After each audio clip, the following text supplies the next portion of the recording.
Shalom. Selamat hari Minggu dan selamat beribadah kepada semua jemaat dan jemaat tamu yang mengambil bagian dalam ibadah pada hari ini. Semoga ibadah dan persekutuan kita semakin menguatkan iman dan kasih kita kepada Tuhan Yesus Kristus. Saudara-saudara jemaat kami Makassar yang sedang menderita sakit dan mempunyai beban pergumulan, kiranya Tuhan memberi kesembuhan dan pertolongan. Kepada jemaat yang telah memberi perhatiannya kepada berita ini, kiranya Tuhan memberi berkat yang berlimpah. Untuk mempersiapkan hati kita memasuki ibadah, kita bernyanyi dari Kidung Jemaat nomor 9 ayat 1 sampai ayat 5.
pendamaian kami dengan Allah. Kami memuji nama-Mu dan mengucapkan terima kasih atas karya penyelamatan Tuhan kepada kami. Sertailah kami dengan kasih-Mu, agar kami selalu mengingat Engkau yang telah menderita dan mati untuk kami, dan agar kami menyesali dosa kami. Kuatkanlah hati dan jiwa kami untuk percaya dan hidup di dalam kasih, serta tahu memuji dan berterima kasih kepada-Mu, dan agar kami setia mengikuti Engkau sampai mati. Ya Tuhan Yesus, Padamu sajalah pujian di tengah jemaat-Mu yang telah Engkau tebus dengan darah-Mu yang kudus, sekarang sampai selama-lamanya. Amin.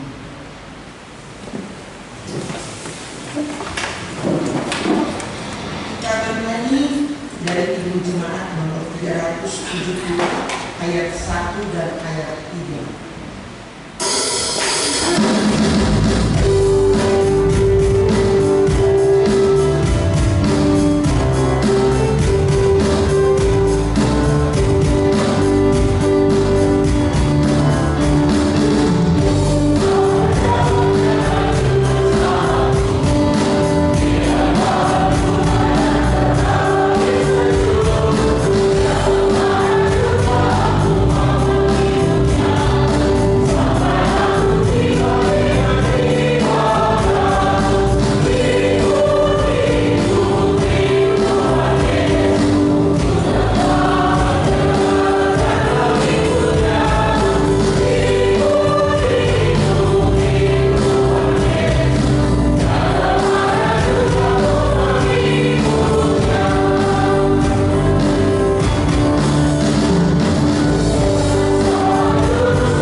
Ingat dan kuduskanlah hari Sabat. 6 hari lamanya engkau akan bekerja dan melakukan segala pekerjaanmu. Tetapi hari ke-7 adalah hari Sabat Tuhan Allahmu. Maka jangan melakukan sesuatu pekerjaan, engkau atau anakmu laki-laki, atau anakmu perempuan, atau hambamu laki-laki, atau hambamu perempuan, atau hewanmu, atau orang asing yang ada di tempat kediamanmu.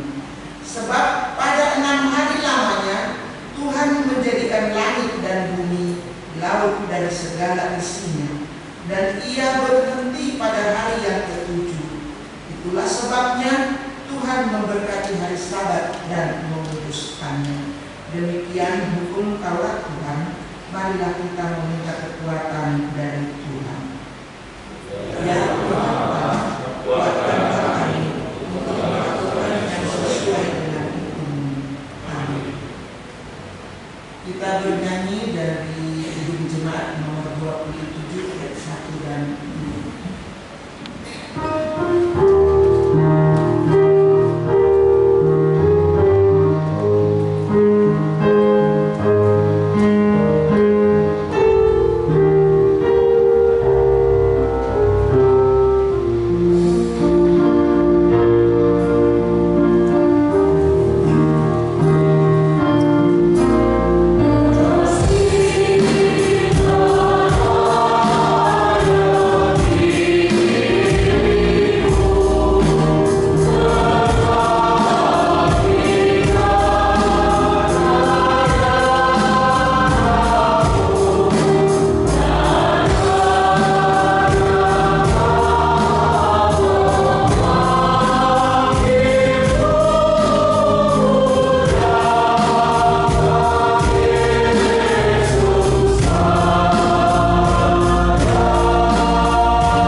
dosa kita. Ya Tuhan Allah Bapa kami yang Maha Kuasa dan Pengasih, Engkau tidak berkenan kepada kematian orang fasik, melainkan Tuhan berkenan kepada pertobatan orang fasik dari kelakuannya ke jalan yang benar, supaya ia hidup. Oleh sebab itu kami memohon kepadamu, jauhkanlah kami dari segala murka dan hukum-Mu. Ampunilah dosa dan kejahatan kami, agar kami beroleh hidup di dalam kasih-Mu. Karuniakanlah kami kekuatan, agar kami tetap kuat dan kokoh di dalam anak-Mu, Yesus Kristus Tuhan kami. Marilah kita mendengarkan janji Tuhan tentang pengampunan dosa kita. Sekalipun dosamu merah seperti kerbiji, akan menjadi putih seperti salju. Sekalipun berwarna merah seperti kain kesumba, akan menjadi putih seperti bulu domba. Kemuliaan bagi Allah di tempat yang maha tinggi. Amin.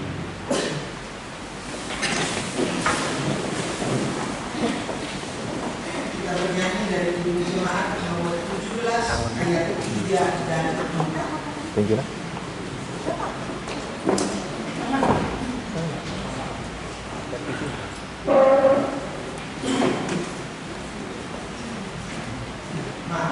Kidung Jemaat dari 406 ayat 2 dan 3.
Karena keinginan daging adalah maut, tetapi keinginan roh adalah hidup dan damai sejahtera.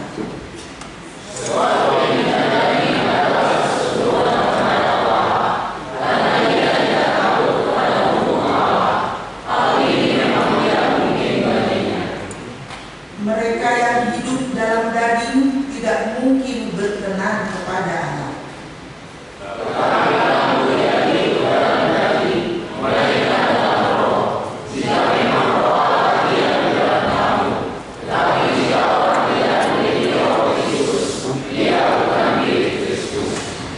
Tetapi jika Kristus ada di dalam kamu, maka tubuh memang mati karena dosa, tetapi roh adalah kehidupan oleh karena kebenaran.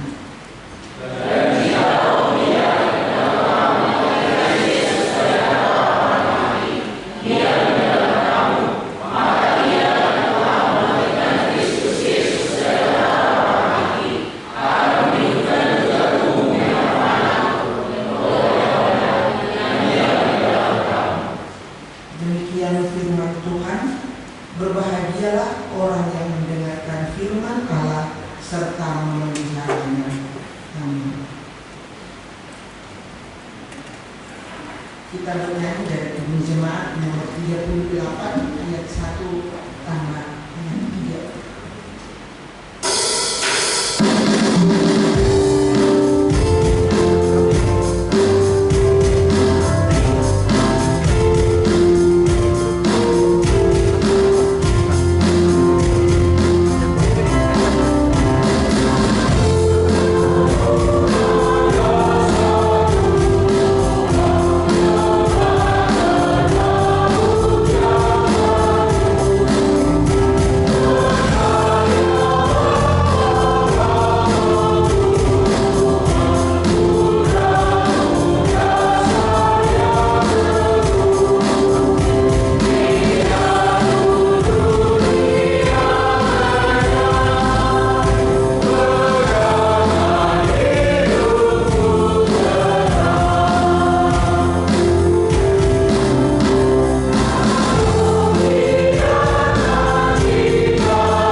Marilah kita bersama-sama mengaku iman kepercayaan kita sebagaimana teman-teman beriman di seluruh dunia.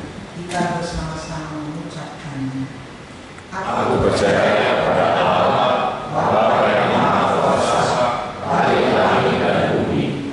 Aku percaya kepada Yesus Kristus, Anak yang tunggal wanita, yang dikandung dari Roh Kudus, lahir dari antara Maria, yang menderita sengsara di bawah pemerintahan Pontius Pilatus, disalibkan, mati dan dikuburkan, yang turun ke dalam kerajaan maut, pada hari ketiga bangkit pula dari antara orang mati, naik ke surga, duduk di sebelah kanan Bapa yang Maha Kuasa. Dari sana akan datang kelak untuk mengakhiri orang yang hidup dan yang mati. Aku percaya kepada Roh Kudus, dan adanya satu gereja yang kudus, persekutuan orang kudus, pengampunan dosa, kebangkitan dari dan hidup yang kekal. Amin. Kita mendengarkan kor atau lagu pujian dari Perisai SMA Negeri 1.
Kau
Kita mendengarkan doa jemaat.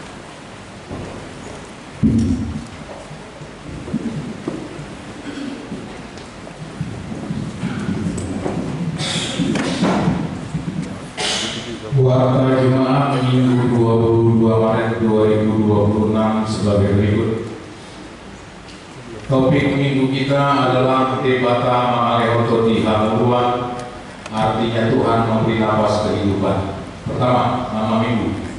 Nama minggu kita hari ini adalah Minggu Judika, artinya berilah keadilan kepadamu ya Allah. Kedua, statistik. Data jemaat yang hadir di dalam ibadah minggu lalu dapat kita lihat di lembar warta jemaat melalui grup WA di wilayah masing-masing. 4. Dewan Marturia. Pembekalan song leader, tim musik dan multimedia.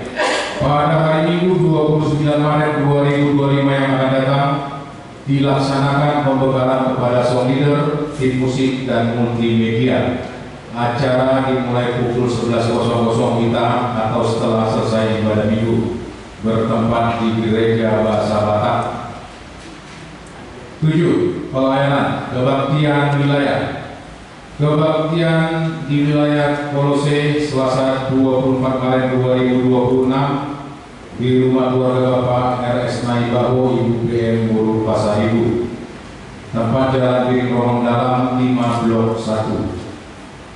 Di wilayah Filipi Rabu 25 Maret 2026 di rumah keluarga Bapak Sintua Hasiman Ali SE Ibu B Boru Tampu Bolon, Jalan Bumi 8 nomor 2 Bumi Permata Hijau. Seluruh ibadah masuk pukul 19.00 WITA. 8. Pengumuman. 8.1. Kor wilayah yang melayani di ibadah minggu pada hari Minggu 29 Maret 2026 yang akan datang. Kor wilayah yang mengisi paduan suara di Gereja Bahasa Batak adalah wilayah Kolose.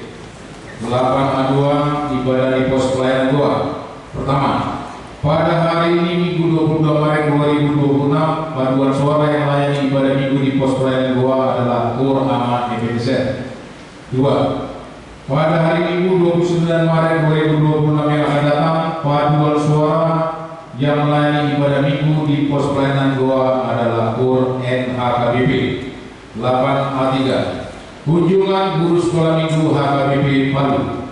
Pada hari ini Minggu 22 Maret 2026 guru-guru dan beberapa anak-anak sekolah minggu HKBP Palu Resort Sulawesi Tengah mengadakan kunjungan ke HKBP Makassar Resort Sulawesi Selatan, dan mereka bersama-sama beribadah dengan anak-anak sekolah minggu HKBP Makassar.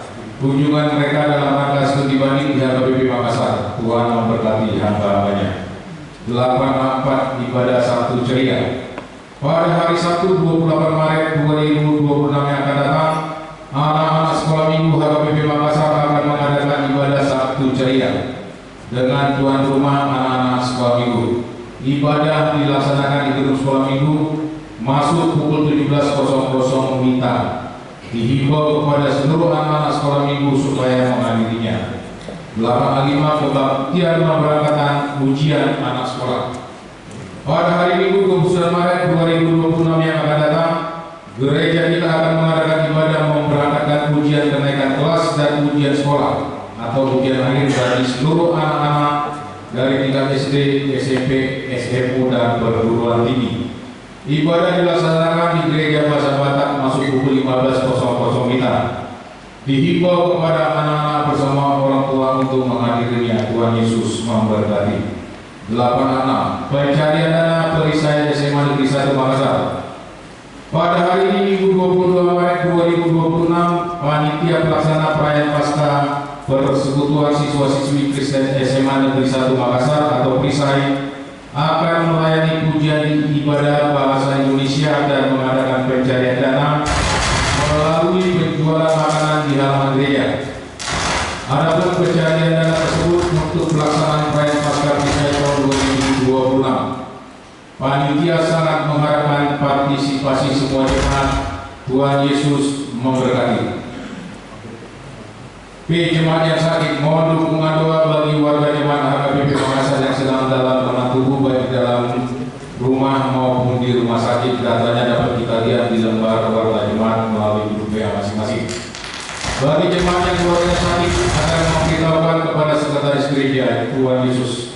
dan kesatuan kepada jemaatnya.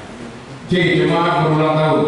Daftar jemaat yang berulang tahun dari tanggal 23 sampai 29 Maret 2026, baik ulang tahun kelahiran maupun pernikahan, datanya juga dapat kita lihat di grup WA masing-masing. Seluruh majelis dan jemaat Agape Makassar mengucapkan selamat ulang tahun kelahiran dan ulang tahun pernikahan. Tuhan Yesus memberkati seluruh jemaatnya. Jadwal pemakaian gereja, jadwal pemakaian soko, warta keuangan, dan jadwal kegiatan rutin gereja dapat juga kita lihat di lembar warta jemaat di grup WA masing-masing. Demikian warta jemaat. Kita mendengarkan kor atau pujian dari NKKDP.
damai sejahtera dari Allah yang melampaui segala akal.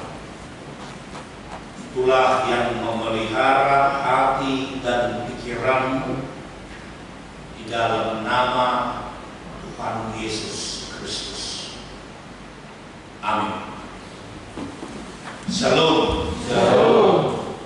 Jemaat yang dikasihi oleh Tuhan kita Yesus Kristus,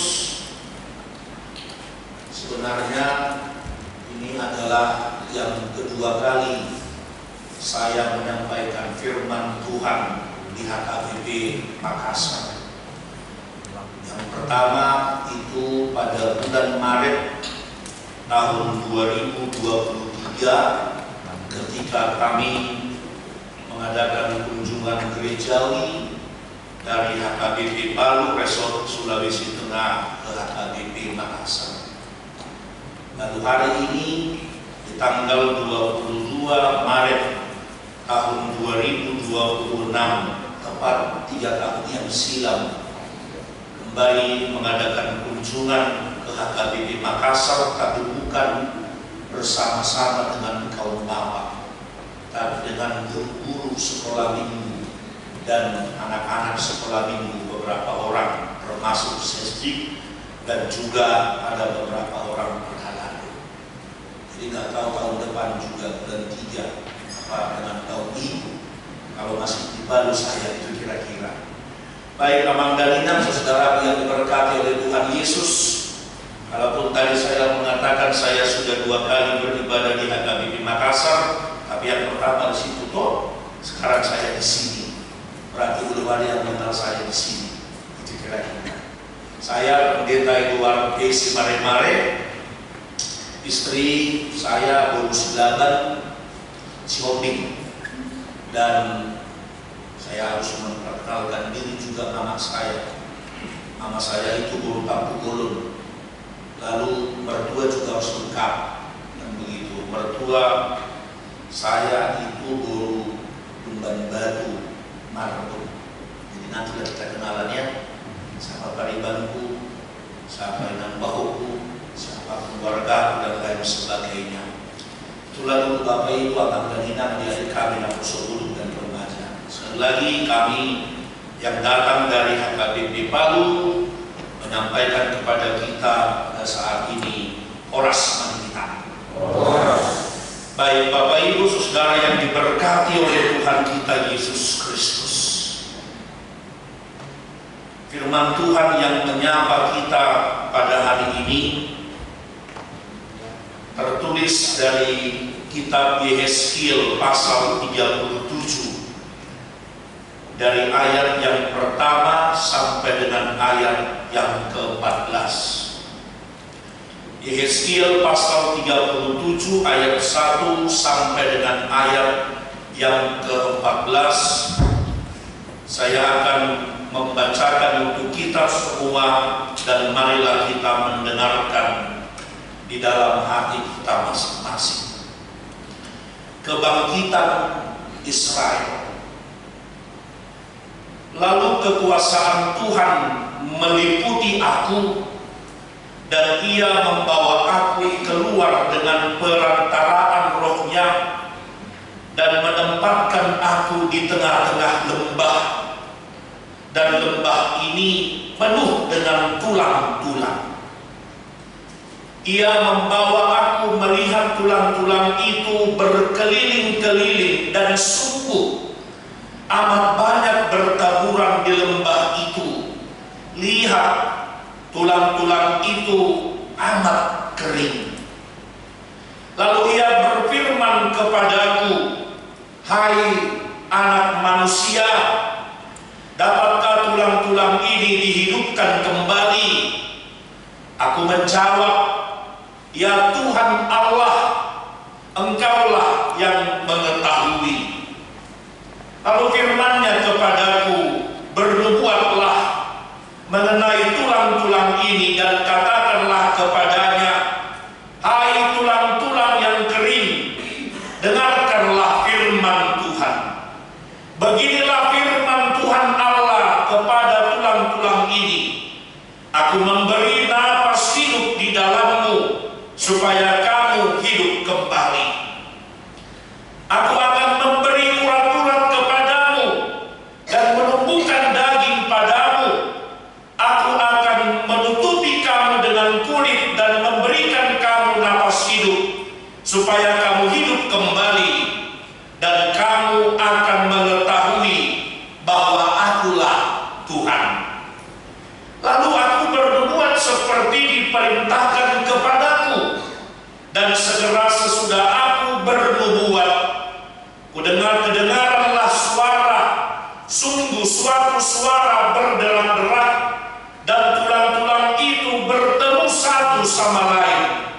Sedang aku mengamati-amatinya, lihat, urat-urat ada dan daging tumbuh padanya, kemudian kulit menutupinya, tetapi mereka belum bernafas. Maka firman-Nya kepadaku, bernubuatlah kepada napas hidup itu, bernubuatlah hai anak manusia, dan katakanlah kepada napas hidup itu, beginilah firman Tuhan Allah, hai napas hidup, datanglah dari keempat penjuru angin dan berembuslah ke dalam orang-orang yang terbunuh ini, supaya mereka hidup kembali. Lalu aku bernubuat seperti diperintahkannya kepadaku, dan napas hidup itu masuk di dalam mereka, sehingga mereka hidup kembali.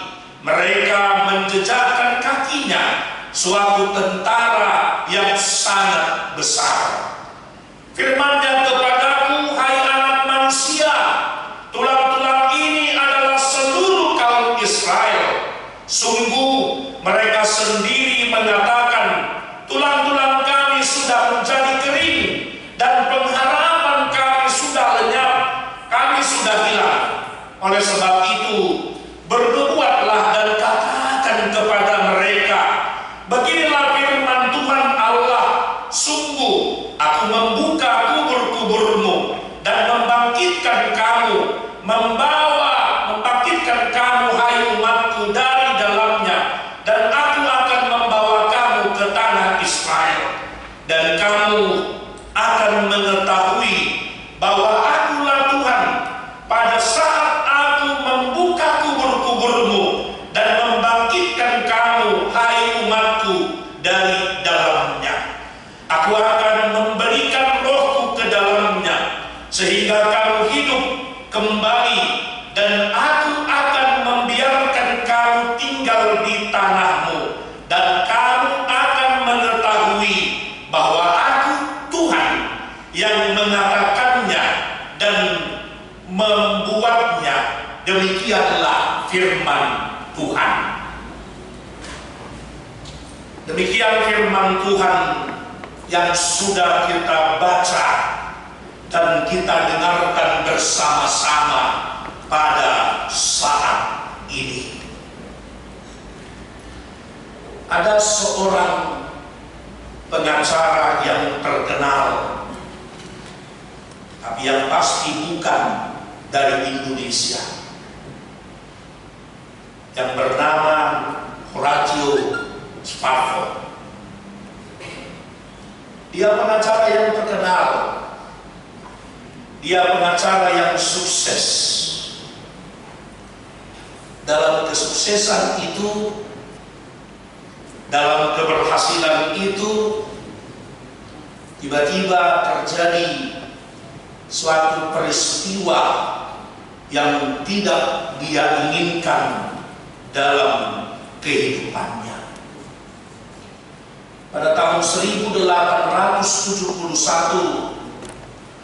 ketika terjadi kebakaran yang sangat hebat di Chicago, dia kehilangan seluruh harta bendanya, kehilangan segala sesuatu yang dia miliki. Ada keputusasaan, pasti ada. Dan dia berpikir bahwa itu adalah akhir dari segala pergumulan, atau akhir dari segala persoalan yang dia hadapi dalam kehidupannya. Tetapi suatu ketika, dalam beberapa waktu yang kemudian, dia bangkit kembali. Tetapi ketika istri dan keempat putrinya dalam suatu pelayaran perjalanan menaiki kapal laut, tiba-tiba terjadi kecelakaan. Keempat putrinya meninggal dunia dalam peristiwa itu, tetapi istrinya selamat. Horatio tidak bersama-sama dengan mereka. Lalu ketika dia berinisiatif, dia berencana untuk mendatangi tempat di mana keempat putrinya itu meninggal dunia dengan cara yang sangat tragis. Ketika dia sampai ke tempat itu, saudara yang diberkati oleh Tuhan kita Yesus Kristus, muncul inspirasi, muncul ide, dan dia mendapat sesuatu kekuatan daripada Tuhan, dan dia menuliskan syair lagu yang sangat terkenal dan yang sering kita dengar, dan yang bahkan baru tadi dinyanyikan oleh Naposebulung.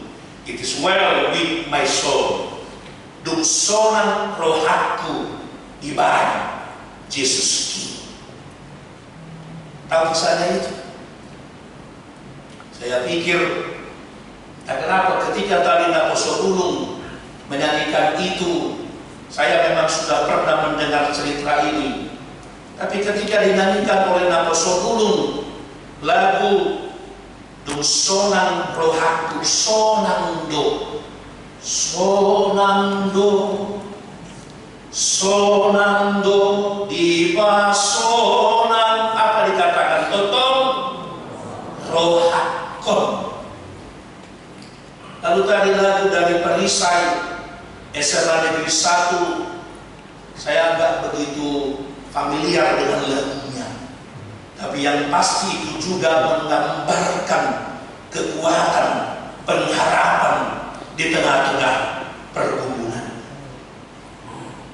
Tadi buku logo, buku ND nomor 214, kalau saya tidak salah, mudah-mudahan saya tidak salah. Buku ND 214 barangkali, dungsonan rohaku dibain Tuhati persupe kubain mana ku tahun ison. Saudara yang diberkati oleh Tuhan kita Yesus Kristus, pergumulan atau kesusahan dalam kehidupan kita ini, pergumulan, kesusahan, pencobaan, entah hal apapun juga namanya yang identik dengan itu, pasti kita pernah mengalaminya. Bahkan ketika kita mengalami kesusahan, ketika kita mengalami pergumulan hidup, ketika kita, kalau saya sering nanti memakai bahasa Batak, masa hangaul di tengah-tengah di tahun, kirana gulang dua kamar bertamu kainan, sepertinya segala sesuatu itu gelap. Lalu kita mencoba untuk tertawa, lalu kita mencoba untuk tersenyum, lalu kita mencoba untuk menutupi kekecewaan, kesedihan, pergumulan yang kita alami dalam kehidupan kita ini. Tetapi di dalam hati kita, pergumulan-pergumulan itu telah menghantam, telah menghancurkan seluruh kehidupan kita ini. Itu sebabnya ada dalam bahasa Batak dikatakan amang daninan mekel di sihapatan, tangis di sihabunian. Nah, anak muda atau anak 10 atau remaja yang kurang paham bahasa Batak, nanti coba tanya orang tua ya, mekel di sihapatan, tangis di sihabunian. Kalau di depan orang banyak, kalau kelihatan orang banyak tertawa, tersenyum, bahagia, sepertinya tidak ada masalah. Tetapi di dalam hati yang paling dalam itu, di dalam kehidupannya yang paling dalam itu, berat sekali pergumulan atau persoalan yang dia hadapi. Nah, dalam situasi yang demikian apa yang kita harapkan? Tentu yang namanya ada kekuatan dan pengharapan yang asalnya itu daripada Tuhan. Saudara yang diberkati oleh Tuhan kita Yesus Kristus, itulah yang kita lihat dari firman Tuhan pada hari ini. Itu yang dapat kita derungkan dari firman Tuhan dalam Yesaya pasal 37 ayat 1 sampai dengan ayat yang ke-14, di mana Tuhan memperlihatkan kepada Yesaya, seorang nabi, seorang hamba Tuhan, untuk memberikan yang namanya pengharapan, nubuatan, supaya tulang-tulang yang berserakan itu bangkit kembali, tetapi bukan hanya bangkit, tetapi mempunyai nafas yang hidup. Perhatikanlah Bapak Ibu, saudara yang diberkati oleh Tuhan kita Yesus Kristus. Kalau kita melihat dalam ayat yang pertama itu, ternyata Tuhan bukan membawa Yesaya, bukan menempatkan Yesaya ke tempat yang mewah. Tuhan bukan membawa Yesaya ke tempat yang begitu wah, ke tempat yang begitu hiruk pikuk, atau yang namanya kemewahan, atau yang namanya keramaian. Tetapi justru Tuhan membawa Yesaya ke tempat yang sangat menyedihkan, ke lembah, dan justru dikatakan bukan hanya lembah, tetapi lembah itu penuh dengan tulang-tulang. Saudara, sudah lembah, namanya lembah. Kalau lembah itu adalah gambaran yang paling dalam, tempat yang sangat dalam. Tetapi dikatakan bukan hanya lembah, tetapi ternyata juga digambarkan di sana ada tulang-tulang yang berserakan. Bukan tulang-tulang yang berkumpul, bukan tulang-tulang yang bersekutu, tetapi tulang-tulang yang berserakan. Bukankah tulang itu adalah tulang-tulang yang berserakan itu adalah gambaran kematian? Berarti kalau kita boleh merenungkan pelan-pelan, saudara yang diberkati oleh Tuhan Yesus, bahwa ternyata tulang-tulang itu adalah gambaran kematian, bahwa tulang-tulang itu adalah gambaran kehilangan pengharapan dalam kehidupan setiap orang yang berada di tengah-tengah dunia ini. Nah, oleh sebab itu kalau kita kembali memperhatikan firman Tuhan hari ini, maka dapat kita lihat justru disinilah Tuhan bernubuat. Ini adalah gambaran bangsa Israel yang pada waktu itu berada dalam situasi yang tidak baik-baik saja. Mereka berada di dalam pembuangan, dan bahkan bukan hanya nubuatan, tetapi mereka orang-orang yang telah mati dalam konteks, dalam situasi peperangan itu. Mereka tidak akan dapat berbuat apa-apa pun juga. Tetapi disinilah kalau kita lihat kembali, maka Tuhan berkata kepada Yesaya supaya dia bernubuat kepada tulang-tulang yang berserakan itu. Maka kita lihat dulu pelan-pelan, saudaraku, apa dikatakan. Kalau kita tadi membaca ayat yang ketiga itu, dikatakan firman Tuhan. Lalu ia berfirman kepadaku, hai anak manusia, dapatkah tulang-tulang itu dihidupkan kembali? Aku menjawab, ya Tuhan Allah, Engkaulah yang mengetahui. Saudara, kita belajar dari firman Tuhan hari ini. Ternyata jawaban Yesaya itu jawaban yang benar-benar dari iman yang benar-benar matang.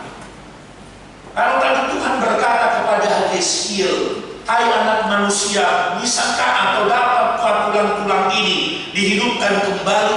Perhatikan jawaban Yesaya. Dia bukan mengatakan dapat Tuhan, atau dia bukan mengatakan tidak dapat ya Tuhan. Apa artinya ini? Saudara yang diberkati oleh Tuhan Yesus Kristus.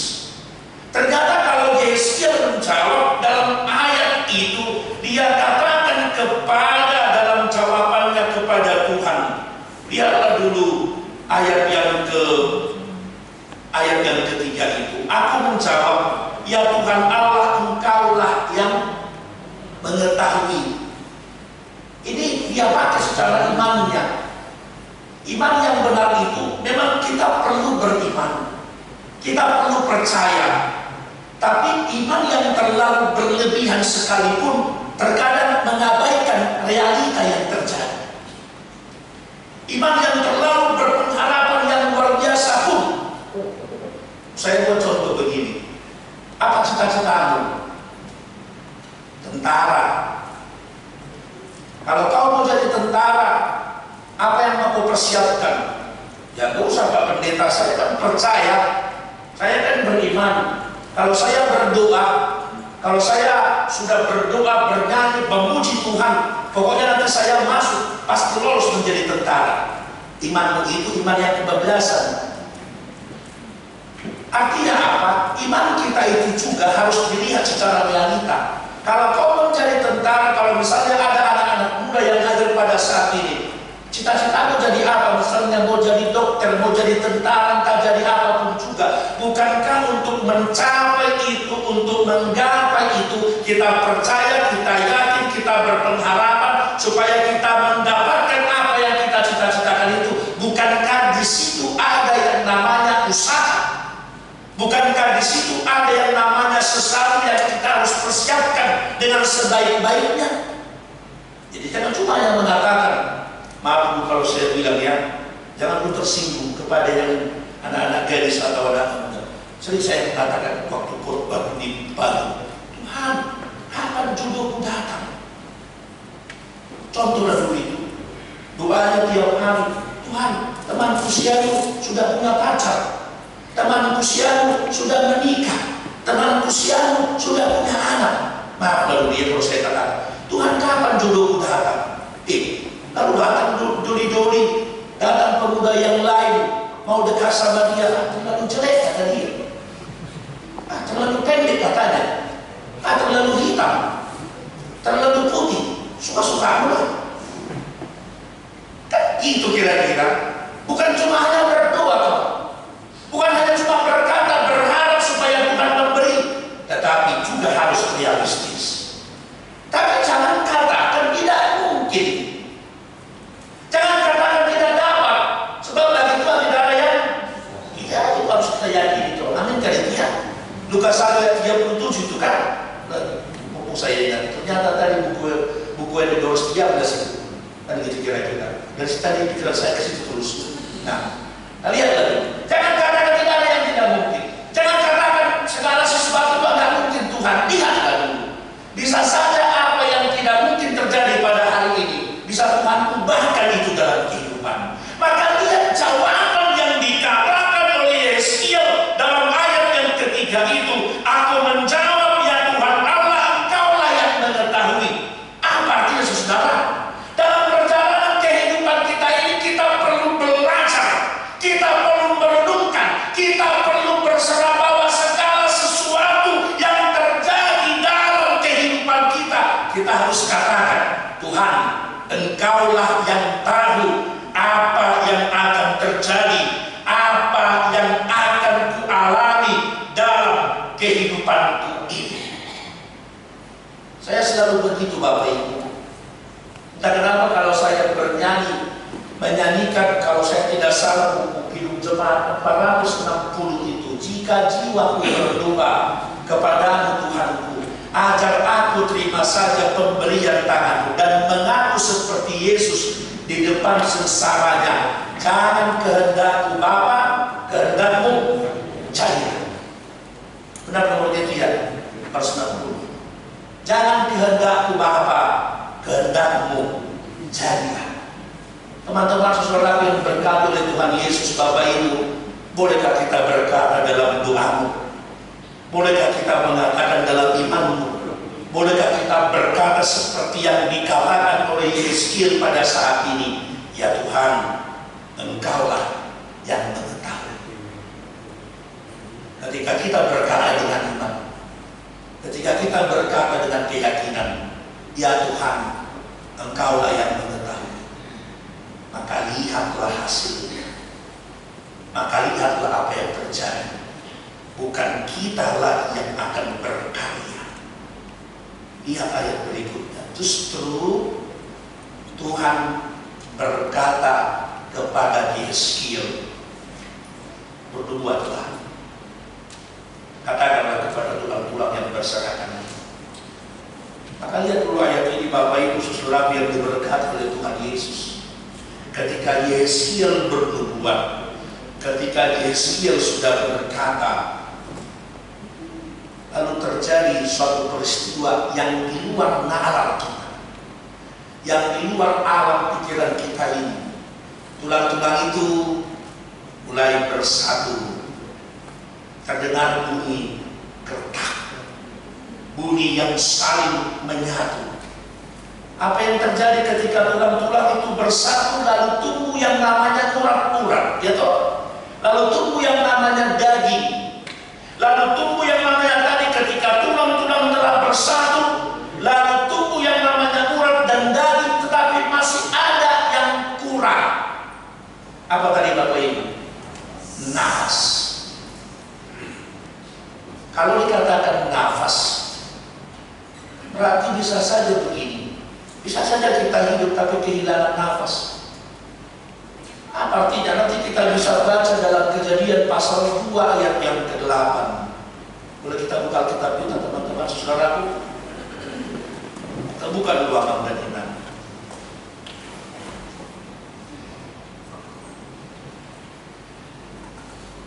Ya, kita baca dulu bersama-sama. Mulai dari ayat yang ke-4 sampai dengan ayat yang Kejadian 2 ayat yang ke-7 ya. Kejadian 2 ayat 4 sampai dengan ayat yang ke-7. 1, 2, 3 ya. Demikianlah riwayat langit dan bumi pada waktu diciptakan. Ketika Tuhan Allah menjadikan bumi dan langit, belum ada semak apapun di bumi, belum timbul tumbuh-tumbuhan apapun di padang, sebab Tuhan Allah belum menurunkan hujan ke bumi, dan belum ada orang untuk mengusahakan tanah itu. Tetapi ada kabut naik ke atas dari bumi dan membasahi seluruh permukaan bumi itu. Ketika itulah Tuhan Allah membentuk manusia itu dari debu tanah dan menghembuskan nafas hidup ke dalam hidungnya. Demikianlah manusia itu menjadi makhluk yang hidup. Bayangkan, ketika itulah Tuhan membentuk manusia dari debu tanah. Kalau Kejadian 1 ayat 26, barulah kita menciptakan manusia menurut gambar dan rupa kita, lalu Tuhan menjadikan manusia itu jadi demikian. Itu Kejadian 1. Tapi Kejadian 2 dikatakan tidak hanya berkata, berfirman, tapi justru telah membentuk manusia dari debu tanah dan menghembuskan ruah napasnya ke dalam debu tanah itu, dan makhluk itu pun menjadi hidup. Saya teringat, saya nggak begitu suka nonton film zombie. Bukan karena takut, karena saya juga sering takut. Bukan itu. Tapi ketika saya nonton film zombie begini, ya sudah ya, bisa mereka berjalan. Pernah nggak menonton film zombie? Adakah arah hidupnya? Nggak ada kan? Cantik nggak kelihatan? Ganteng nggak? Nggak. Tatapannya kosong begitu kira-kira kan? Nah, terus saya nonton film zombie. Perhatikan lalu menjadi enam. Kalau saya menonton film zombie, tidak saja begitu ya. Ternyata bisa juga kami begitu. Saya takut jujur saja. Ayat khotbah dalam 2 minggu yang terakhir ini, bukankah 2 minggu yang lewat barangkali, bukankah ketika Tuhan berkata kepada Samuel pergilah ke rumah Isai, kan begitu. Kau akan menentukan, akan mengurangi seorang anak dari Isai yang bernama Daud itu. Lihat ayat epistelnya itu. Bukankah di situ Saul, kan begitu Bapak Ibu. Saul itu kan seorang raja. Tapi lihatlah ayat sebelumnya itu, dalam pasal-pasal sebelumnya yang terjadi adalah karena Saul melanggar, karena Saul tidak taat kepada firman Tuhan, lalu roh Allah mundur daripada Saul. Ngeri itu. Ternyata bisa kita hidup, tapi roh Allah tidak lagi ada dalam hidup kita. Alamido, kalau ada orang yang suka marah-marah, kalau ada orang yang tidak jelas hidupnya, kalau ada orang yang tidak menentu hidupnya, coba cek dirimu dulu. Apakah engkau telah terputus dari Tuhan? Jangan-jangan hidupku, jangan-jangan hidupmu, jangan-jangan kehidupan kita ini bukan roh Allah lagi yang berkuasa, tapi si Golison. Padahal begitu. Ada lagu, jika roh Allah ada sesungguhnya.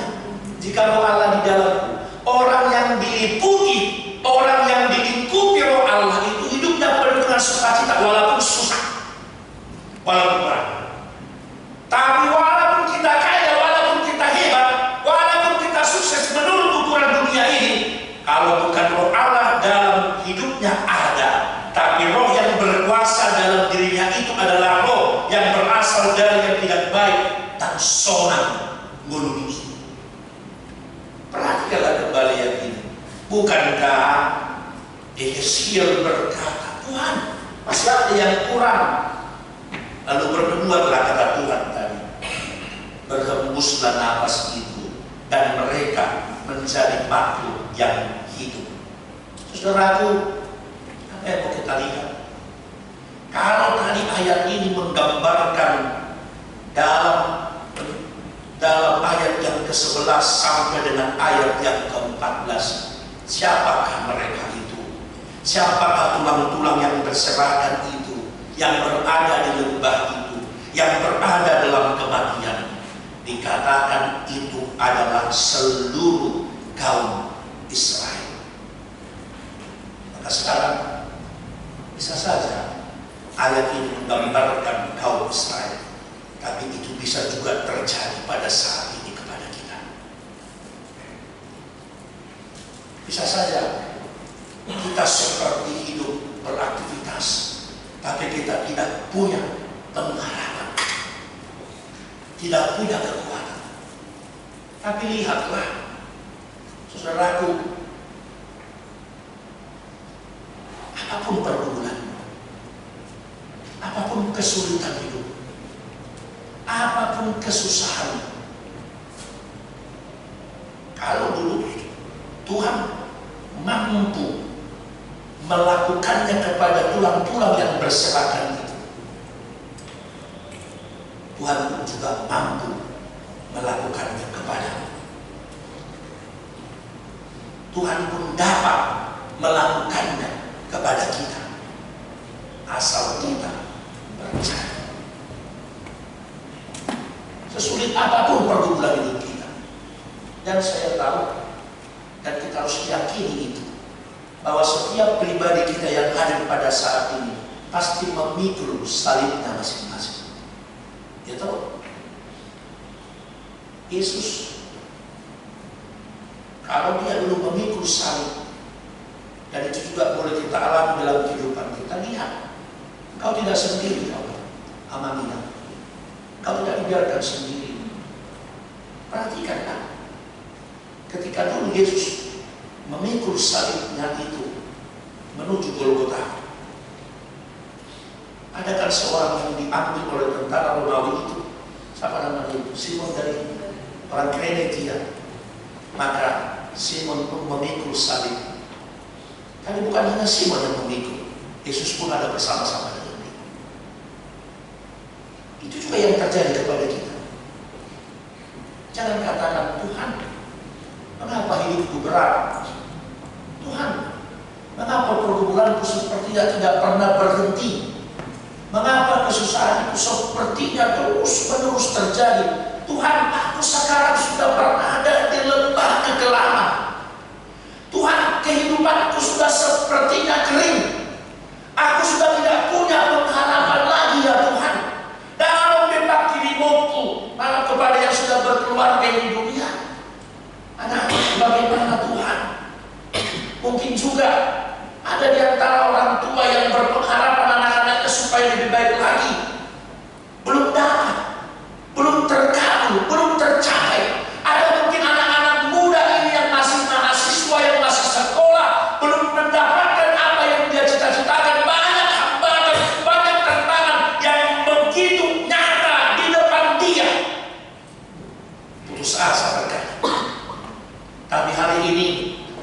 Bapak Ibu, kalau tema minggu kita mengatakan kepada kita, Tuhan pemberi nafas kehidupan. Kalau Tuhan dulu memberikan nafas kehidupan kepada tulang-tulang yang berserakan itu, yang namanya tulang-tulang yang kering, berarti sudah tidak ada kehidupan. Tapi begitu Tuhan sudah menggabungkan, menyatukan tulang-tulang, ada urat, ada daging, lalu dihembuskan nafas hidup, mereka bangkit kembali, tapi bukan zombie, bukan, tapi makhluk yang hidup yang seutuhnya. Maka kalaupun engkau mengalami kesulitan, kalaupun pada saat ini banyak pergumulanmu, banyak penderitaanmu, sepertinya kita tidak mampu naik lagi ke atas, firman Tuhan yang dikatakannya dulu kepada bangsa Israel melalui Yeskiel, itu juga yang terjadi kepada kita. Jangan takut, jangan bimbang, jangan gentar untuk menjalani kehidupanmu, sebab Tuhan pemberi nafas hidup itu selalu ada bersama-sama dengan orang yang percaya kepadanya. Kita berdoa.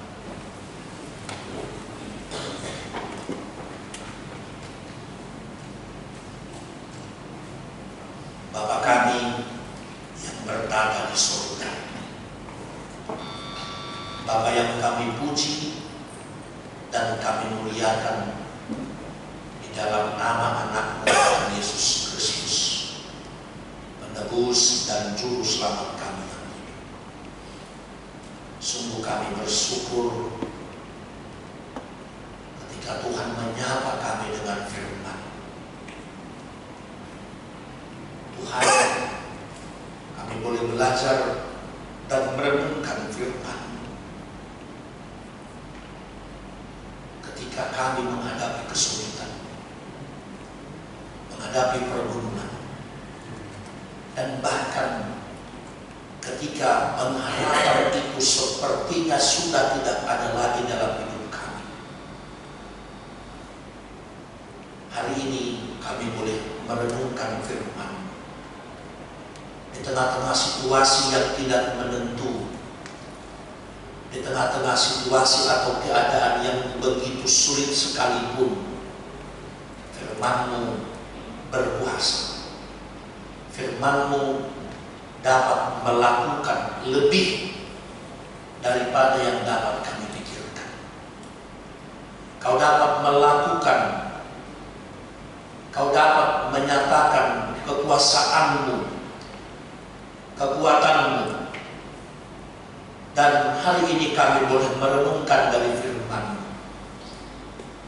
bahwa ketika kami kehilangan pengharapan, ketika kami sudah tidak berdaya untuk menjalani hari-hari hidup kami, kami percaya Engkau Tuhan yang adalah pemberi nafas hidup bagi kami anak-anak Tuhan, adalah Tuhan yang senantiasa meneguhkan dan menolong dan menguatkan kami. Tuhan, jikalau ada kami yang hadir pada saat ini mengalami pergumulan, mengalami kesusahan, mengalami banyak beban yang kami hadapi, yang kami terima dalam hidup kami, kami percaya Engkau tidak pernah tinggalkan kami, tidak akan pernah membiarkan kami, tetapi Engkau senantiasa ada bersama-sama dengan kami, ya Bapa. Ajari kami untuk percaya kepada-Mu bahwa Engkau dapat melakukan melebihi yang dapat kami pikirkan. Jikalau kami lemah, Engkau tolong kami. Jikalau kami tidak kuat, Engkau mampukan kami. Sebab kami tahu bahwa Engkau Allah kami yang senantiasa mengasihi dan memberkati kami. Berkati kami semua dalam ketidakberdayaan dan ketidakmampuan kami. Sebab kami tahu Engkau selalu hadir dalam situasi dan keadaan apapun yang kami alami di dalam hidup kami ini. Bapa yang baik, Bapa yang penuh kasih, di atas semuanya itu kami memohon ampun atas segala dosa dan pelanggaran kami, supaya hidup kami layak di hadapan-Mu, supaya kami mendapat berkat yang akan Engkau berikan, sebagaimana Tuhan telah memberkati melalui berkat-berkat yang telah kami terima. Terpujilah Engkau, di dalam nama anak Tuhan Yesus Kristus kami berdoa dan bersyukur kepada Bapa di surga. Amin. Kita bernyanyi dari pelengkap jemaat nomor 127 ayat 1 dan seterusnya.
Marilah kita berdoa untuk menyerahkan persembahan kita kepada Tuhan.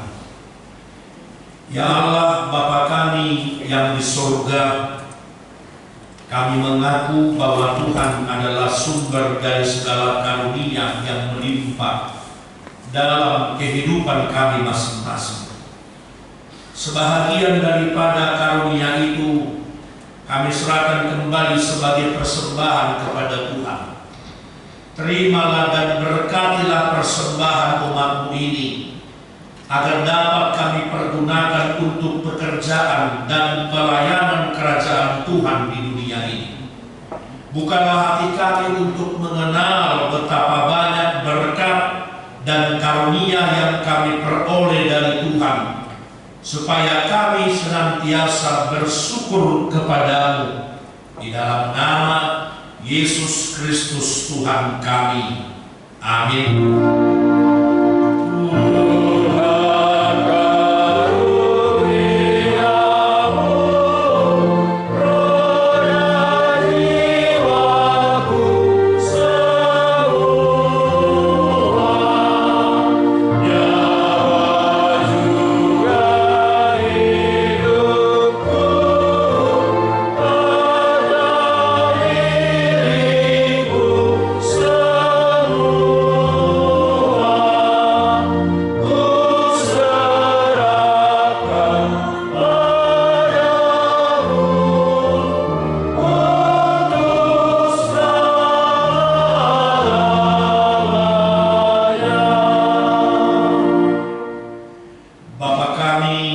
di surga, dikuduskanlah namamu, datanglah kerajaanmu, jadilah kehendakmu di bumi seperti di surga.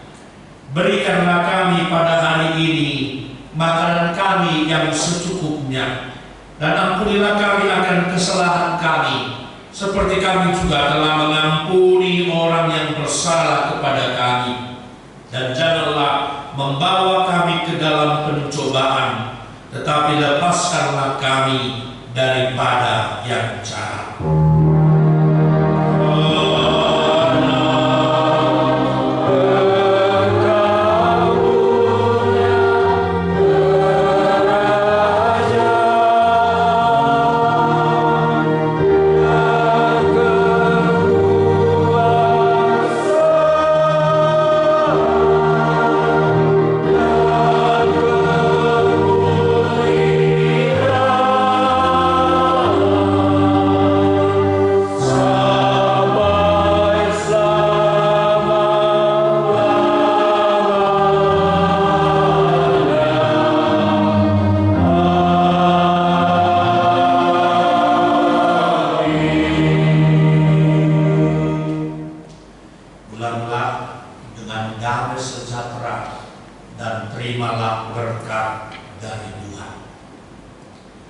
Tuhan memberkati engkau dan melindungi engkau.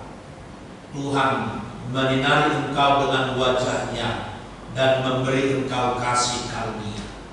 Tuhan menghadapkan wajah-Nya kepadamu dan memberi engkau damai sejahtera.